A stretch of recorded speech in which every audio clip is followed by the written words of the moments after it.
ჩვენ დღეს ვხედავთ ფაქტობრივად ივანიშვილის იმ მუქარის შესრულებას, რომელიც მან გიორგი გახარიას წინააღმდეგ დაანონსა ჯერ კიდევ არჩევნებამდე. და არა მარტო გიორგი გახარიას წინააღმდეგ, ასევე ჩვენი პოლიტიკური ძალის ყველა წევრის წინააღმდეგ.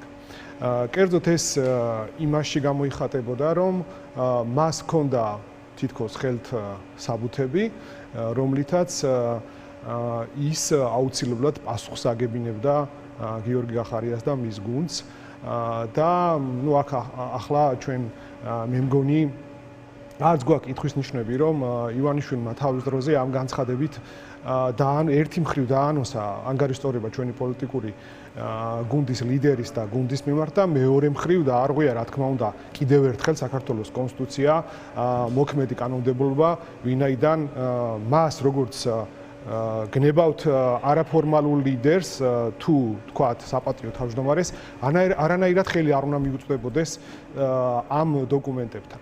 მე აქვე გაგახსენებთ ამ გახარიასთან მიმართებით შეთითხნილი ამ ბრალდების პროცესი ძალიან მაგონებს გარეჯის საქმეს, ეგრეთ წოდებული რუკების საქმეს, როდესაც ორი უდანაშაულო ადამიანი ფაქტობრივად მოკლე ეფექტის მოხდენისთვის არჩევნების წინ სისხლისამართლებრივად დააკავეს ისინი, მათ მიმართ დაიწყეს სისხლისამართლებრივი დევნა, რა თქმა უნდა, გამოგონილი და შეთხზული ვერსიებით და ეს იყო გათვლილი მაშინდელი არჩევნების ეფექტისთვის. რაც შეეხება ახლა გიორგი გახარიას წინააღმდეგ ამ ანგარიშწორებას ივანიშვილის მიერ, ეს არის ის, რომ გახარია მისთვის ბოლოკვლევების აჩვენებს არის ერთ-ერთი მთავარი კონკურენტი, რომელიც მას ხელს უშლის იმ მიზნების მიღწევისთვის, რომ ბოლომდე დაიქვემდებაროს და ჯიბეში ჩაიდოს ხელისუფლება თვითმმართველობის დონეზეც.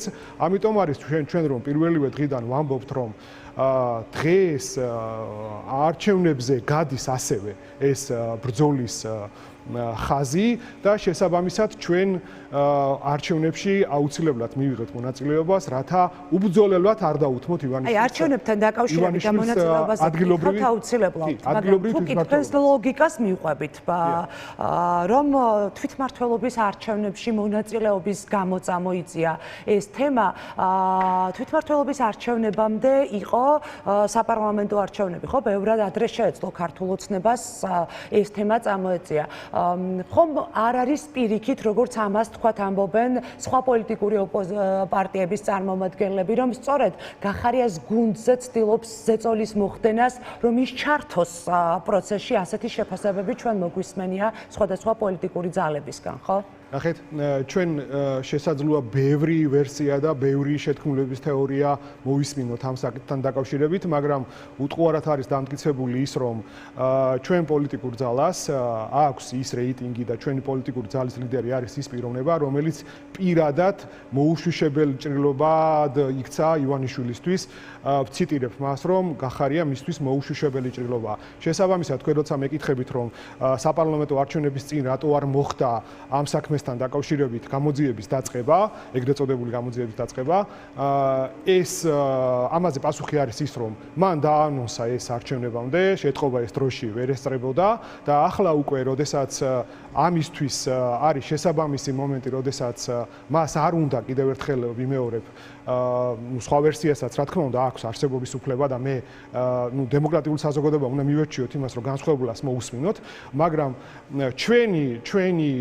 ჩვენი გათვლებით ეს არის პირდაპირი ზეწოლა იმაზე, რომ ჩვენ არ მივიღოთ მონაწილეობა არჩევნებში, არ მიიღოს მონაწილეობა ასევე ლელომ ამ ადგილობრივ არჩევნებში, იქ ეგრეთ წოდებული პროქსი ოცნების პოლიტიკური ძალები აღმოჩნდნენ მარტო ჩართული ამ არჩევნებში და შესაბამისად ადგილობრივი თვითმმართველობის დონეზეც ავტოკრატია ბოლომდე გაიმყაროს ივანიშვილმა. ეს არის ამოცანა ჩვენი აზრით, იმიტომ რომ ეს მოკლევადიანი გათვლები პირდაპირ მიუთითებს, არაერთხელ გაუკეთებია ეს ივანიშვილს და მის ამ ჯგუფს, ამიტომ იყო რომ მე გაგახსენეთ და პარალელი გავავლე ზუსტად ამ ეგრეთ წოდებული რუკების საქმესთან დაკავშირებით და აი ხლა მიუბრუნდეთ ჩვენ ამ გახარიას საქმეს. ანუ ეს ის შემთხვევა, როდესაც საქართველოს დამოუკიდებლობის ისტორიაში პირველად ქვეყნის ხელისუფლებამ მოახერხა საქართველოს ინტერესების დაცვა და ჩვენი ტერიტორიული მთლიანობის წინააღმდეგ მიმართული მცოცავი ოკუპაციის შეჩერება. იმ მომენტში, იმ ფონზე, როდესაც არავის ერთი თმის ღერღიც არ ჩამოვარდნია და ის ოცნების რიტორიკა და ნარატივი რომ თითქოს რაღაც დავკარგეთ, ესეც არის ზუსტად ტყუილებში ახლა რაღაც დავკარგეთ და რომ ეს არავინ არ იცოდა გახარიას გარდა. დიახ, ეს არის ზუსტად იმ ტყუილებში ახლა რაც ოცნების ჩვეული სტილია. მე გაგახსენებთ იმ 2019 წელს, როდესაც გამოდიოდნენ და ლექსებს უძღვნიშნდნენ გახარიას, უწონებდნენ ამ გადაწყვეტილებას და თითქოს მაშინ გახარია მარტო მიიღო ეს გადაწყვეტილება და რა თქმა უნდა მარტო ამ გადაწყვეტილებას ვერ მიიღებდა, იმიტომ რომ ის იყო შინაგან საქმეთა მინისტრი, ქვეყანაში იყო პრემიერ-მინისტრი, ქვეყანაში იყო სხვა უწყებები და შესაბამისად ამ გადაწყვეტილების შემდეგ გახდა გიორგი გახარია პრემიერ-მინისტრი. თქვენ გახსოვთ რომ ვინმეს პრეტენზია ამ საკითხთან დაკავშირებით გამოეხატა, არა და მოქმედი კანონმდებლობის შესაბამისად სხვადასხვა უწყებებს მათ შეუძლიათ, როდესაც ხედავენ რომ რაღაც ირღვევა, ამაზე შესაბამის რეაგირება გააკეთონ. არც სუს, არც პრემიერ-მინისტრს, არც არავის ეს რეაგირება არ გაუკეთებია. შესაბამისად ეს ბრალი, ეს შეთითხნილი ბრალი, რომელსაც ახლა ისინი ცდილობენ თითქოს გახარიას წინააღმდეგ გამოაცხონ, არ გამოუვა და ამის მტკიცებულებაა ისიც, რომ გახარიას მეორედ იბარებენ უკვე ამ ეგრეთ წოდებულ კომისიაზე, წულუკიანის კომისიაზე, ვინაიდან ის პროკურორების და გამომძიებლების, რომლებსაც ახლა ევალებათ გახარიას წინააღმდეგ ამ საქმის შეკერვა, ისინიც ხო კარგად ხვდებიან, რომ ამ გამოგონილ ბრალს ჭირდება დასაბუთება, ხო? როდესაც სახელმწიფო ინტერესს არანაირი ზიანი არ მიდგომია, როდესაც ქმედებით ან უმოქმედობით არანაირი აი ბრალის გამოკვეთის არანაირი საფუძველი არ არსებობს. მეტიც, როდესაც მოქმედმა პრემიერ-მინისტრმა ქვეყნის ინტერესები დაიცვა, მას რაც კანონმდებლობით და კონსტიტუციით ევალებოდა, ის შეასრულა, ამაზე, ანუ ფაქტობრივად გმირობა ჩაიდინა, ხო? ოცნების ხელისუფლებას რო გადავხედოთ იმ პირობებში, რომელიც მათ საერთოდ ანუ ეგეთი რაღაც არ შეეძლოთ, ხო? აი გახარიას მსგავსი გადაწყვეტილების მიმღები ადამიანი, რა თქმა უნდა, მათ არ მოეპოვებოდა და ამიტომ აქებდნენ და ახლა შეატრიალეს ეს ყველაფერი და აიხლარდნენ ამ ტყუილებში. ამიტომ ეს ბრალიც არ გამოუვა. თუ ამ ბრალს შეთითხნიან გამომძიებლებსაც, ამ პროკურორებსაც, ყველას მოეკითხებათ აუცილებლად სამართლებრივად და იმ ადამიანებსაც, ვინაც ფაქტობრივად ცრუ ჩვენება მიცეს გახარიას წინააღმდეგ. ამ სიტუაციაში ვართ, თუ კი სახელმწიფოებრივი გადაწყვეტილების მიღება გმირობად ითვლება სახელმწიფოებრივი გადაწყვეტილების მიღება სახელმწიფოებრივი ნახეთ იმ ფონზე ხო ყველაფერი მაკა დამეთანხმებით რომ ყველაფერი არის შედარებითი ნახეთ იმ ფონზე როდესაც მე გაგახსენებთ ეხლა თქვენ ჟურნალისტი იყავით ხო იმ დროსაც ეს ეგრეთ წოდებული არ გაღაზიანების პოლიტიკა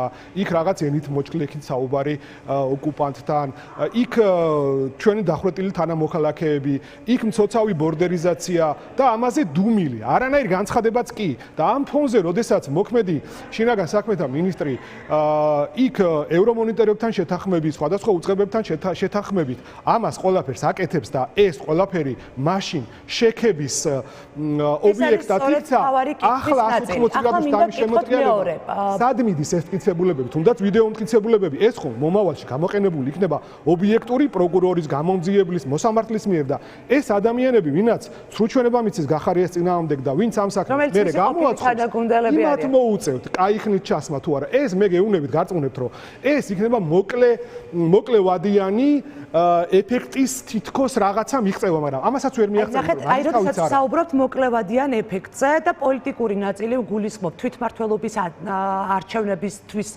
მოკლევადიან ეფექტს რომ თავი დავანებოთ ჩვენ უსმენდით საკმაოდ სწორი არ ვიცი მნიშვნელოვანი აქცენტებით ინტერვიუს ირაკლი შაიშმელაშვილისა რომელიც ამბობს რომ მთავარი ქართულ ოცნებაზე ზეწოლას ამ მიმართულებით რაც ეხება ჩორჩანას და გახარიას საქმეს არის მოდის რუსეთიდან და რომ ახლა სამხრეთ ოსეთს დღის წესრიგში უდგას საქართველოს მთავრობას საგუშაგო აღებინოსო თქვენ როგორ ფიქრობთ რა როლი აქვს რუსეთს იმ პროცესში რომელიც დაიწყო ახლა ქართული ოცნების პროკურატურამ და რომელსაც სამართლებრივ პროცესში შეძახის.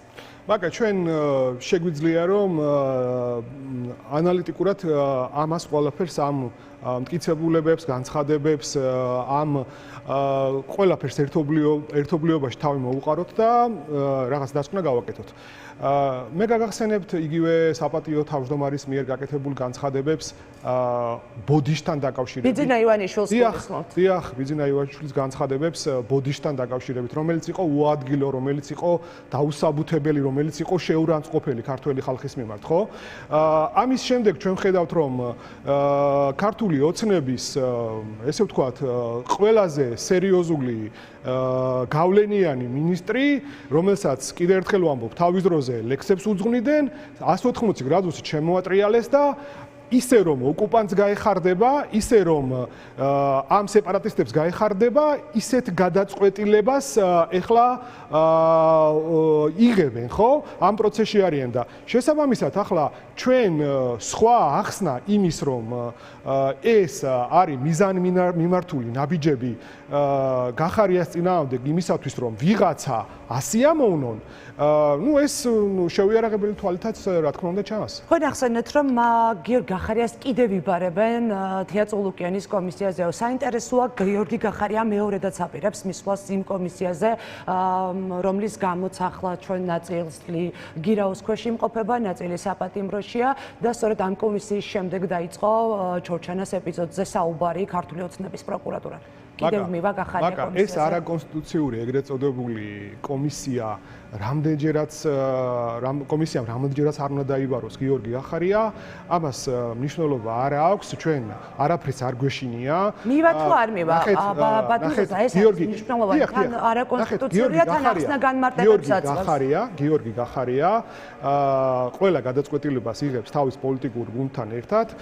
აქ მოგეხსენებათ არის როგორც სამართლებრივი, ასევე პოლიტიკური ნაწილი, ასევე არის აქ როგორც გიორგი გახარიას ინდივიდუალური ნაწილიც და შესაბამისად ამ კონსულტაციების მერე რა თქმა უნდა ის მიიღებს გადაწყვეტილებას, მაგრამ კიდევ ერთხელ ხაზს უსვამთ, რამდენჯერაც არ უნდა დაიბაროს ახლა ამ არაკონსტიტუციურმა კომისიამ გახარია, ეს ვერ იმოქმედებს ჩვენზე ვერანაირად, ჩვენ პოლიტიკურ დღის წესრიგზე და შესაბამისად ჩვენ გავაგრძელებთ კვლავ შეუპოვარ ბრძოლას. გადაწყვეტილება მიღებული არ არის რეჟიმის წინააღმდეგ.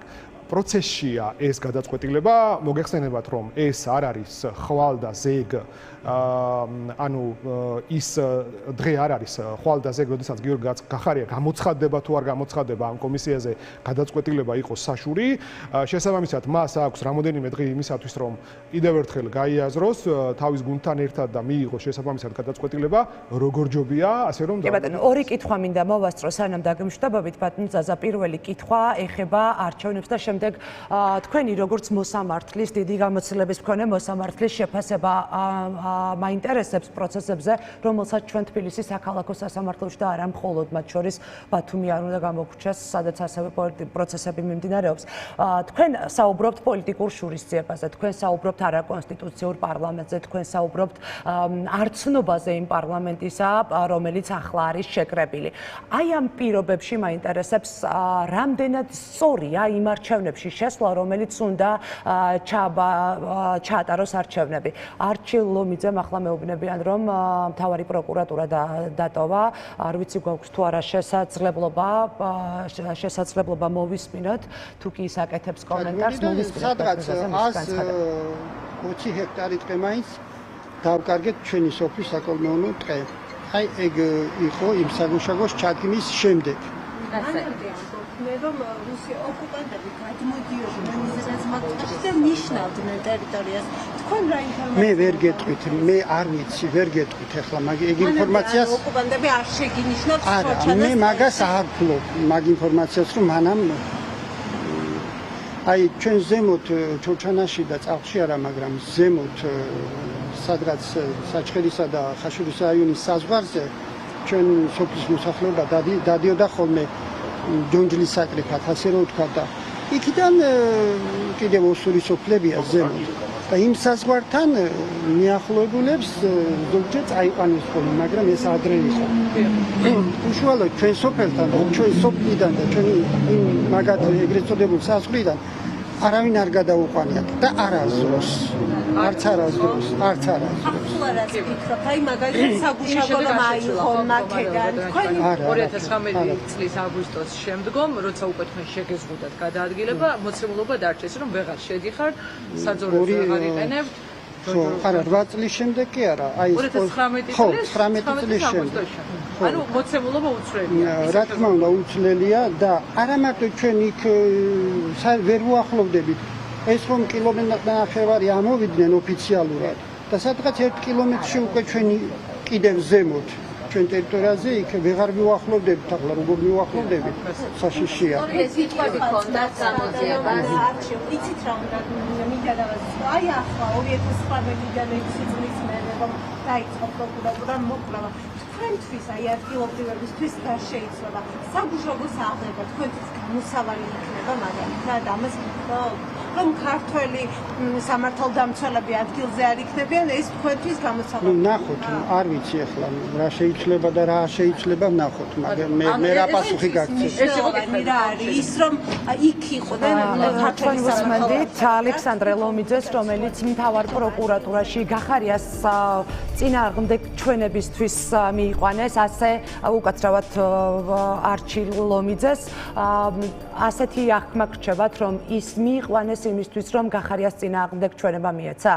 მაგრამ ნახეთ, ეხლა ჩემი როგორც საპროკურორო საქმიანობა, ასევე სამოსამართლო საქმიანობა ცალსახად დასაბუთებული ეჭვს მიჩენს იმაზე, რომ ეს ადამიანი შეიძლება საერთოდ არც კი ცხოვრობდეს, არც კი იყოს მაცხოვრებელი, იმიტომ რომ ჯერ ეს ერთი მისი საუბარი, მისი ანუ ამ სიტუაციის ფლობის, ამ ინფორმაციის ფლობის შესახებ ძალიან მწირია და ჩვენ რამოდენიმე პრეცედენტი გქონდა, სხვათა შორის რამოდენიმე ადამიანი ესე შეკვეთილად, როდესაც გამოკითხეს მათ ამასთან დაკავშირებით, ჩვენ გვაქვს ინფორმაცია, რომ ისინი საერთოდ იქ ცხოვრებები არც იყვნენ.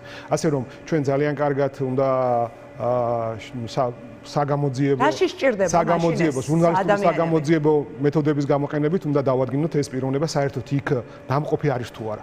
რაში ჭირდება? ეს იმაში ჭირდება, როგორც მე უკვე მოგახსენეთ, რომ ამ საქმეს გახარიას მიმართ წინააღმდეგ შეთქმული ბრალდების შეკერვას ჭირდება შესაბამისად სხვადასხვა მტკიცებულებები, რომლებიც არ არსებობს და პროკურორი და გამომძიებელი, როგორც უკვე მოგახსენეთ, რომელსაც ახლა ეს დამოკლეს מחვილივით შემდეგ ექნება მთელი ცხოვრება დაკიდებული, ის ფიქრობს, რომ რაც შეიძლება მეტი მტკიცებულება შეაგროვოს, რომ თითქოს, ანუ რაღაც ესეთ ხელოვნური მტკიცებულებები, თუმცა მე მათ შევახსენებ მტკიცებულებების ფალსიფიცირებაც, დიახ, რა თქმა უნდა, მტკიცებულებების ფალსიფიცირებაც ცალკე დასჯადია, სისხლის ამართლებრივი წესით, ისე როგორც დასჯადია ცრუჩვენების მიცემა, რომელიც უკვე გააკეთეს სხვადასხვა პირებმა, რომლებმაც ცრუჩვენება მიცეს გახარიას წინააღმდეგ.